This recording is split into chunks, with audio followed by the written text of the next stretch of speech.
오래간만에 오후 예배를 드리니 참 기쁘고 좋습니다. 지난번에 우리 시편 3편까지 했죠. 시편 3편까지 했고, 오늘은 이제 시편 4편으로 됩니다. 이 시편 4편은 제목이 고난 중에 누리는 기쁨이고, 위에 보니까 다윗의 시 영장으로 현악에 맞춘 노래다 이렇게 했잖아요. 그럼 다윗의 시, 다윗이 했던 시는 맞아요. 시는 맞는데 영장이 뭐라고 했습니까? 시작. 지휘자. 지휘자에 의해서 현악기를 맞춰서 부르는 노래다라는 거죠. 지휘자에 맞춰가지고. 그러니까 찬양대 대장이나 찬양대 감독, 지휘자에 의해서 현악에 맞춰서 불러지는 그 노래인 것이죠. 그리고 이제 이것은 3편과 짝을 이룬 시예요.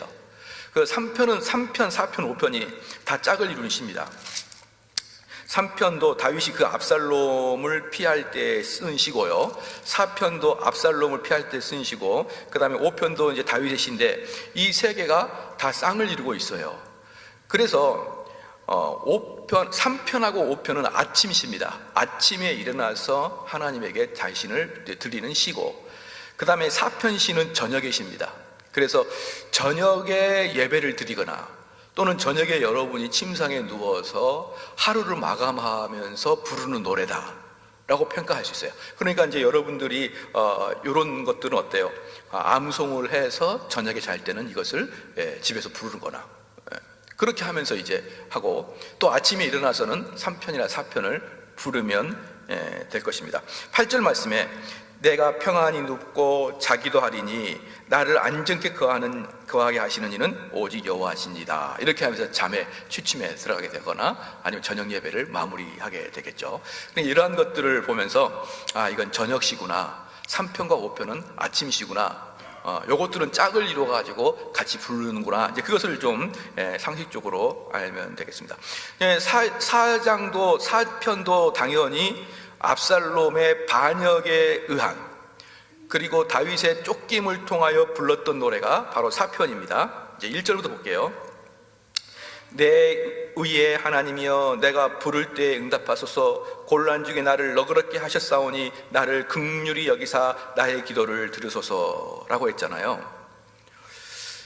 그러니까 여기서 보면은 곤란 중에 나를 너그럽게 하셨사오니, 곤란 중에 나를 너그럽게 하셨사오니, 이 말씀 속에서 지금 곤란 중에 나를 너그럽게 하셨사오니, 이것은 과거 시제죠. 왜냐하면 지금은 고달프거든요. 지금은 고달픈데, 지금은 어려운데, 내가 과거를 보면은 항상 곤란 중에서 하나님께서 나에게 너그럽게 하셨사옴을 나는 경험하고 있습니다 라는 거예요. 그러니까 이 다윗의 시는요, 그리고 우리들이 하나님 말씀에 언제 진정으로 위로를 받냐 그러면, 여러분들이 곤란함 중에서 하나님 말씀대로 살았더니 그 말씀이 나에게 위로가 되고 그 말씀이 나를 회복시키고, 내가 망할 줄 알았더니 망하지 않았던 그 경험들을 가지고, 그런 경험을 실질적으로 해봐야 내가 곤란 중에 하나님이여 곤란 중에 항상 나를 너그럽게 대하셨으며 항상 곤란 중에 나를 이끄신 그 하나님을 내가 의지합니다, 이런 기도가 나오게 되어 있다 이 말이에요. 그래서 우리가 평상시 하나님 말씀을 지키고 하나님 말씀을 가지고 저 아래까지 가볼 때까지 가봐한 사람들이, 그리고 거기서 회복된 사람만이 이런 다윗의 시편을 읊을 수가 있는 것입니다. 근데 대부분의 사람들은 곤란 중에, 어려움 중에 빠지면 얼른 인간적인 관점을 사용하고, 얼른 우리 이성을 사용하고, 얼른 내 주변의 사람들을 사용하게 되므로 그 문제가 해결된 다음에는 하나님이 나를 곤란 중에 위로를 하셨는지, 아니면 나의 대인관계와 나의 인격과 나의 돈이 나를 곤란 중에서 나를 이끌어냈는지를 여러분 구별하지 못하는 거예요.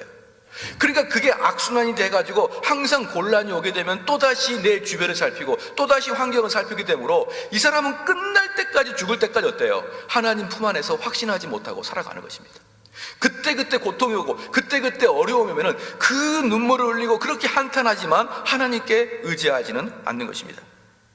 우리 한글 성경에는요, 내 의의 하나님이여 라가 제일 먼저 됐지만, 영어 성경이나 히브리어 원어에는 내가 부를 때가 제일 내가 부를 때가 제일 먼저 나와요. 영어로 answer미고, 그 다음에 히브리어로는 베코로이. 4장 시작할 때 베코로이. 이게 뭡니까? 응답하소서. 이건 뭐가 있는가요? 다윗의 엄청난 자신감이 있는 거예요. 자신감이. 하나님, 내가 지금 곤란하게 있습니다. 내가 공고함에 있습니다. 이제 응답하소서. 왜? 항상 그 곤란 중에 다윗은 하나님께 응답을 받았거든요. 내 의의 하나님이여.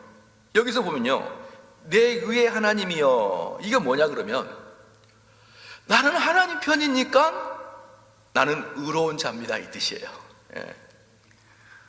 여기 있는 정대훈 목사가 나는 불철주야 하나님 말씀을 연구하고 하나님 말씀 설교한 자니까 나는 의로운 자입니다.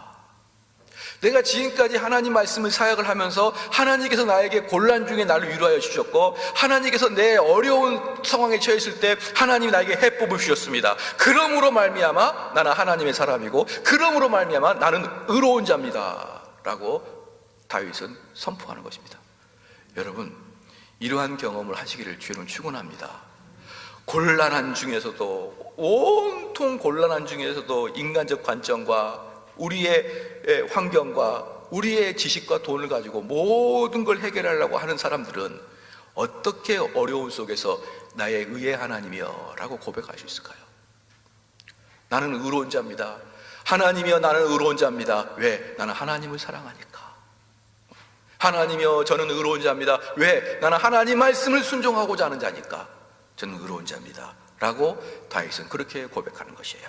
내 의의 하나님이여, 내가 부를 때 응답하소서. 곤란 중에 나를 너그럽게 하였사오니 나를 긍휼히 여기사 나의 기도를 들으소서. 여기서 보면은 곤란이라는 뜻이 뭐냐면요, 차르란 뜻이, 차르란 말인데, 이 차르는 뭐냐 그러면 막다른 골목이었다는 거예요. 막다른 골목.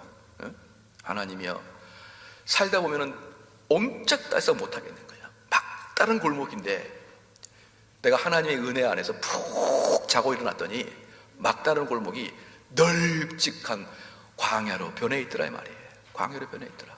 내 생각에는 옴짝달싹 못하고 올무에 빠진 것 같은데 하나님 주신 평강과 기쁨으로 한숨 푹 자고 났더니 그 올무가 사라지고 넓은 광야의 경험을 하게 된 것입니다. 바로 이러한 경험을 했던 다윗은 뭐라고 합니까?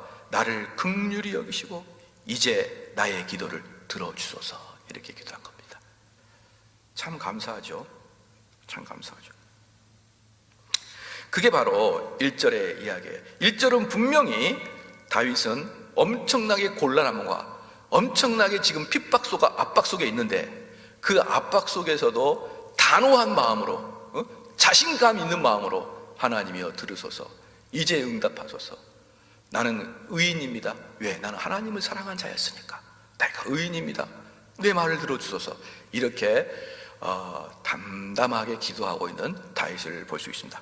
2절을 보면요, 2절은 인생들아 어느 때까지 나의 영광을 변하여 욕되게 하며 허사를 좋아하고 괴를 구하겠는고. 여기서 인생들아가 뭐냐면 베네윗입니다. 베네윗은 영어로 sons of man이에요. 사람의 아들들. 이 베네윗은 히브리 말로 베네윗은 사람의 아들들이란 개념보다는 뭐냐 그러면 권문세족의 아들들이다, 이 뜻이에요. 그러니까 사람의 아들, 이 뜻은 뭐냐면 명망 있는 집안들의 자손들, 권문세족, 이런 의미가 있는 것입니다. 그러니까 여기서 뭐냐면 인생들아, 이게 뭐냐, 야, 좀 끝발 있게 사는 놈들아, 이 말이에요. 자, 이것은 뭘 의미하냐면요, 지금 다윗은 옴짝달싹 못한다. 아까도 말씀드렸듯이 곤란 중에, 1절에 곤란 중에 나를 너그럽게 하셔. 이 곤란이 뭡니까? 옴짝달싹 못한다는 거예요. 왜 옴짝달싹 못하냐 그러면 하필이면 내 원수가 자기의 아들 압살롬이니까 그런 거예요. 만약에 원수가 압살롬이 아니라 그러면 정말 다윗의 마음속이 어때요? 그래, 뚫고 들어가자, 저들을 다 죽여버리자. 자, 이렇게 마음을 먹을 수 있는데 하필이면 내 원수가 내 사랑하는 아들인 것이에요.